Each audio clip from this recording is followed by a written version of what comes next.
বাঘে মহিষে এক ঘাটে জল খায়, প্রবাদটা নিশ্চয়ই শুনেছেন। এবার তেমনটা না হলেও বাস্তবে তার চেয়েও কম কিছু হয়নি। কারণ এক বার্ডম্যানের কাঁধে চেপেই এক থালায় খাবার খাচ্ছে শিকারী ঈগল, শান্তির প্রতীক পায়রা, কাক আর চিল। শুনতে আশ্চর্য মনে হলেও এমনটাই হয়েছে। নিজের মাথা গোজার ঠাঁই ছিল না, সেই রজার্স মাগুথাই স্থাপন করলেন অনন্য এক দৃষ্টান্ত। আফ্রিকার দেশ নাইরোবিতে পাখিদের সেবা শুশ্রূষা করে হয়ে উঠেছেন আস্ত বার্ডম্যান।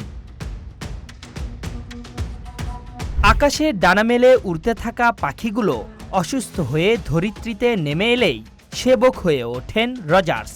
অসুস্থ প্রতিটি ঈগল, কবুতর, চিল কিংবা কাককে অন্তত 2 থেকে 4 মাস সেবা দিয়ে পর্যবেক্ষণ করে পাখিগুলোকে মুক্ত আকাশে ডানা মেলে ওড়ার সুযোগ দেন তিনি। এখন পর্যন্ত নানা প্রজাতির পাখিকে সুস্থ করে তুলেছেন নাইরোবির এই যুবক।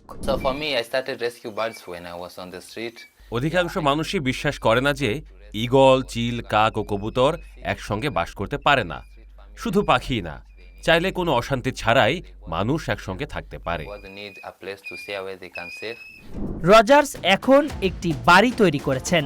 নিজে থাকার পাশাপাশি সেখানে পাখিদের অভয়াশ্রম গড়ে তুলেছেন। দানাদার খাবারের পাশাপাশি প্রাণীভেদে মুরগির মাংসও খাওয়ান তিনি।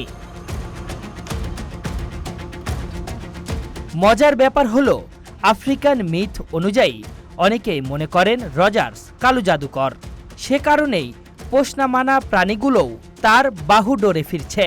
তবে যে যাই বলুক না কেন, প্রকৃতি রক্ষায় তিনি নিজের কাজটি ঠিকঠাক করে যেতে চান।